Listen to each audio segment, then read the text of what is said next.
Hello and welcome back everyone to the Olympia Dynasty, and we are here in Week 7's preview, following up a very disappointing loss to UCF, who is playing against Utah State this week, so that should be fun.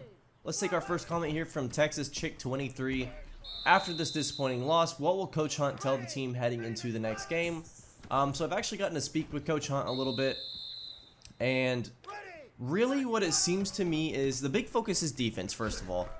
Against UCF, the defense was probably our biggest issue. Now, Roa had a lot of bad throws that were putting us in tough situations. The offensive line was not blocking particularly well, but I think if the defense shows up like they did against Indiana, we'd be good. Now, of course, we've seen the defense pretty much not show up for a while now, and that's a little worrisome with the pieces we have on the defense being as good as they should be. So I think what he's really tried to work on is just forcing long second and third down situations. Give ourselves a chance on the back end to actually hold the play and stop points. That's the main thing, stopping points. We've been giving up way too many points. I mean, as far as offense goes, just telling the offensive line to hold out for Roa, telling Roa to call for more pass pro. He can look to max protect if there's blitzing coming, because I think pressure has really led to a lot of Roa's bad throws. And just telling him to be calm and take it in stride. So let's go ahead and jump into the recruiting now, and we will start off with Lone Peak and Herriman, a battle for supremacy here in the state of Utah, and Lone Peak came out firing. Taylor Wilson, the junior.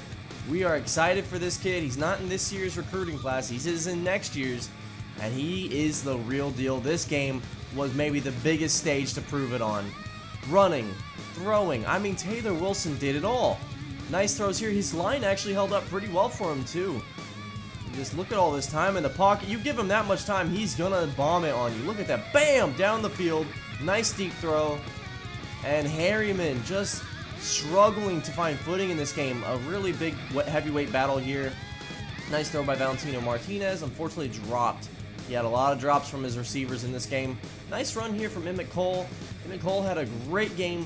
They were really trying to do everything they could to run through him. Justin Bright actually tried to get going, and he got a few nice runs, but overall wasn't as effective as Emmett Cole felt. Here's another nice run from Justin Bright. Again, Valentino Martinez, though, his story, his receivers just couldn't catch the ball, and he couldn't get open for runs. Here he is fumbling on a run where he gets hit in the backfield. And then throwing it deep here.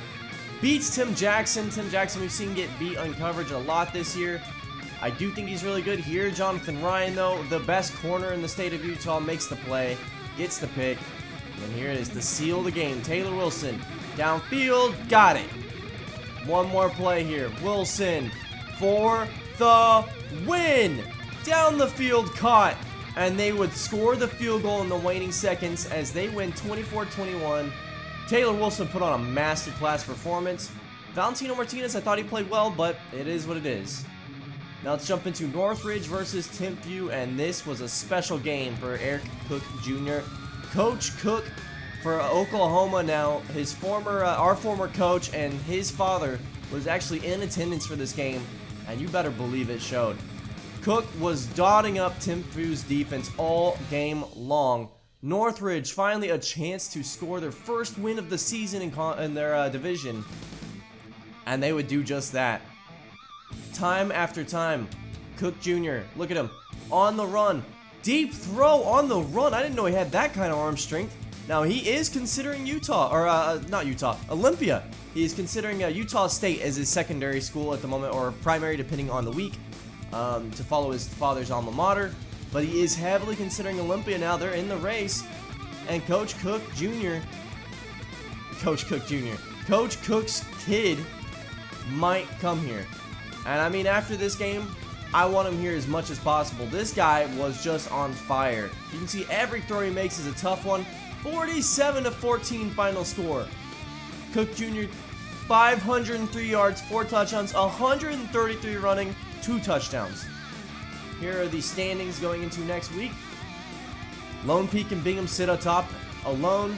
Herriman and West Jordan tied. And then just a free-for-all down in the bottom 4. Let's go ahead and look through recruiting. As you can see, races are starting to narrow. Utah State does actually have the lead going into Week 7's game. Olympia fighting hard to stay in that battle.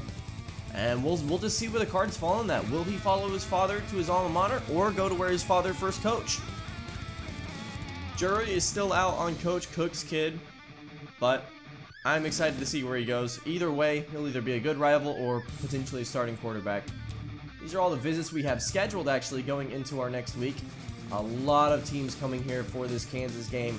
This has got to be one we put on one of our best performances for, because this could determine our recruiting class going forward.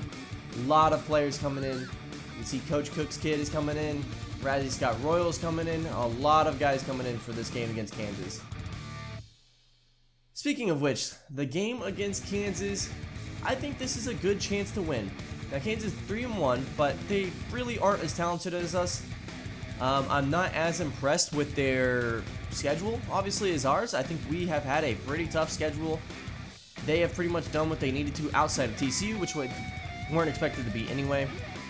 Their offense has been pretty bad so far, so I think this could be a game for our defense to finally step up and make the plays happen that they need to. Slow their offense down and give our offense shorter field where our run game can hopefully flourish. And that's two things we just haven't seen yet. We've had to rely on airing it out. And especially with Roa starting, I don't want to get into an air raid battle here. This isn't one of Mike Leach's quarterbacks. It's Roa Latu, has had a lot of accuracy issues. If it comes down to him having to throw 50 times in a game, I don't know. You can see we're actually 26th ranked here with UCF actually 28th ranked. Surprised they're below us here. I know that there's a bit of poll inertia going on there, but it does feel like UCF deserves to be higher ranked than us after beating us especially. Of course, they are playing Utah State this week, who has climbed up to number 15, I believe. Utah State having a phenomenal year. As you can see, they actually swept the weekly honors here in the Big 12. Let's go ahead and take a look at Kansas' roster. I really think when it comes to Kansas, you're looking at their wide receivers are pretty talented. Their offensive line is actually pretty sound. They have a few pieces that are a little weaker, but they have overall an okay offensive line. I do think this is a line we can get pressure on, however. Defensively is their strongest suit for sure. They have good edge rushers. They have a really good field general in their Mike. And then their secondary situation is pretty solid as well. So I think, again, you just want to run it on them if you can. Run it in between the tackles.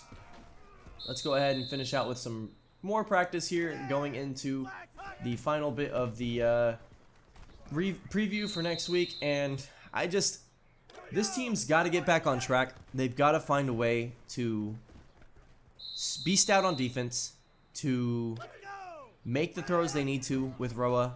Maybe even bring in some other guys as like Wildcat quarterbacks, maybe get some of that offense going. I know Jay Moore, the free safety, was an emergency quarterback in high school, so maybe he's got a little throwing ability. I'm not sure. Of course, you would have Rudy Rutherford, who did play a lot of QB when he was in high school, but unfortunately he is still injured for another about 6 weeks or so. Yeah, I mean, it's really just like, can the offensive line do what they need to do? We need to get our run game going and our defense playing well to really have a shot to win these games. I think this game we'll be able to win even if we do have to air it out, but I would prefer not to, and it won't be sustainable for long term this season. Anyway, that is going to do it. Thank you so much for watching. I will see you this Saturday, Week 7 against Kansas. Have a good one.